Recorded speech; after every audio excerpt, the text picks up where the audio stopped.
Hi అండి అందరికీ welcome back to my channel Pallavi Ram vlog. ఈ ఎండకి దావత్ తీరట్లేదని బుడ్డదానికి బుడ్డోడికి ఎండు ఖర్జూరం నీరు పట్టిద్దామని నానబెట్టాను. బుడ్డదైతే అసలు దీని దగ్గరకు కూడా రాలేదు. ఎండలోకి వెళ్ళి బట్టలు తీసుకొచ్చేపాటికి గదంతా చీకటిగా మస్క్ అనిపించింది. అంత ఎండేస్తుంది బయట.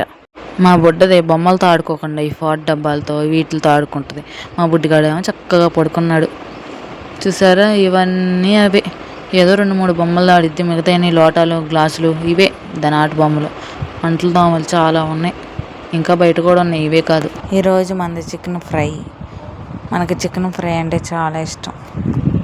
ఇంకా ప్రతి శనివారం టిఫిన్లు వేయాల్సిందే సాయంత్రం పూట్ల. అందుకని పప్పు అయితే నానబెట్టాను. ఈ పప్పు మా ఆయన వాళ్ళ నానమ్మ ఇచ్చింది.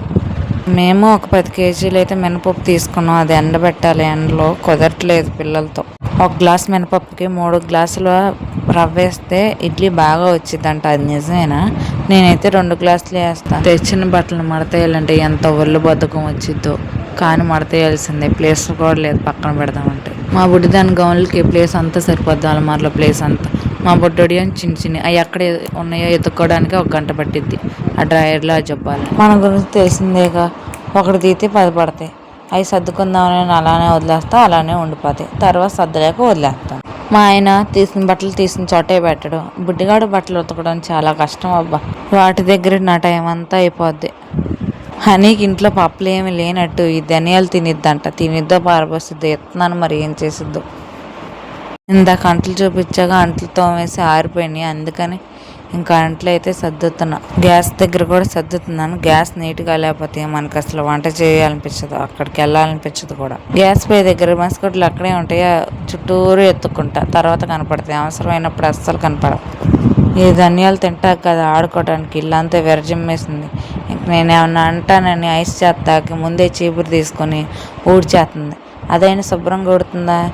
లేనిపోని పని అంతా నాకు పెడుతుందా? సందుల్లో వేసేస్తుంది. అని ఇంట్లో ఉంటే ఏదో ఒక దూల పని చేయాల్సింది. ఇంతవరకు అంత అల్లరి చేసేది కాదు. ఈ మధ్య వాళ్ళ తమ్ముడు పుట్టిన కాడి నుంచి డబ్బలైంది అల్లరి. పప్పు గ్రైండర్లో వేయడం ఎంత ఈజీయో అది తీయడం అంత కష్టం. కొంచెమైనా దాంట్లో ఉండకోకుండా ఉండదు. ఎంత శుభ్రంగా తీసినా తీసి మన చేతులు అరిగిపోతాయేమో, కానీ దాంట్లో నుంచి మాత్రం రాదు. దీన్ని నానబెట్టి కడగాలంటే ఇంకో దేవుడు కనిపిస్తాడు మనకి. గ్రైండర్ మంద కాదు, మా అత్తగారిది. కొనుక్కుందామంటే ఇంట్లో ప్లేస్ లేదని ఆగే. ఏది కొనుక్కుందామన్నా ఇంట్లో ప్లేస్ లేదు. ప్రతిసారి పిండిలో రవ్వ కలిపినప్పుడు నాకు ఒకటి అనిపించింది, టిఫిన్ సెంటర్ పెట్టుకుని ఇడ్లీలు వేసుకుని బతుకుదామా అని. దాంట్లో ఉండే చాకరి దాంట్లో ఉంటుంది. ఈ 2 ఇడ్లీలు ఎత్తాకి నేను కింద మీద పడుతున్నాయి. ఇంకా దాంట్లో టిఫిన్ సెంటర్ నడిపే వాళ్ళు నిజంగా గ్రేట్ అబ్బా. పొద్దున్నే 4ంటికి లేచి ఆ పొయ్యి కాడే ఆ సెక్కాడే ఉండి ఇడ్లీలు, ఈ టిఫిన్లు, చట్నీలు ఇవన్నీ చేస్తారు. నేను పని చేస్తుంటే హనీ ఏదో ఒకటి చేయాల్సింది. నా పనికి అడ్డు రాకుండా మాత్రం ఉండదు. ఏదో అక్కడ మంది ఎక్కించాను, అక్కడ నాశనం చేసేసి బుడదాన్ని దింపేసి ఇల్లు ఉడిచేసాను. కట్లి పొయ్యి మీద నీళ్ళు కాచడం అంటే నాకు ఎంత ఇష్టం. కట్లు పొయ్యి వెలిగించడం అంటే ఇంకా ఇంట్రెస్ట్. నిజంగా నాకు చిన్నప్పటి నుంచి అలవాటు ఈ పొయ్యి వెలిగించడం. అందుకని ఇప్పుడు సులువైంది నాకు. ఇది వెలిగించడం కూడా రాని వాళ్ళు ఉన్నారు చాలామంది, నా ఫ్రెండ్స్లోనే ఉన్నారు. వీళ్ళందరిని చూస్తే ఒకటి అర్థమైంది, ఇవన్నీ అప్పటికప్పుడు రావు. చిన్నప్పటి నుంచి అలవాటు ఉంటే మాత్రమే వస్తాయి. అందుకే చిన్నప్పటి నుంచి పనులు నేర్చుకోవాలి అంటారు అమ్మ నాన్న. బుడిదానికి బుడ్డోడికి నీళ్లు పెట్టేసా పొయ్యి మీద. అవి కాగేపాటికి నేను లోపల పని ఉంటే చేసుకుని రావాలి. లోపల చిన్న పనులన్నీ చేసుకొని బుడ్డోడికి నీళ్ళు కాగిని వాళ్ళ బట్టలు అవన్నీ ఒక దగ్గర పెట్టుకొని వెళ్ళి స్నానం చేపించి మళ్ళీ తొందరగా రెడీ చేయొచ్చులే అని ముందే తీసుకుని పెట్టుకుంటాను. బుడ్డోని రెడీ చేశాను. బుడదానికి నీళ్ళు కాగిని మళ్ళీ తోడుతున్నాను. బుడదానికైతే కట్ల పొయ్యి దగ్గర అంతా బాగానే ఉంటుంది, కానీ కళ్ళలోకి వెళ్తే సుక్కలు కనపడతాయి. దేవుడు ఇడ్లీ పాత్రలకి ఇలా నూనె రాసి వేస్తే ఇడ్లీలు అతుక్కోవంట.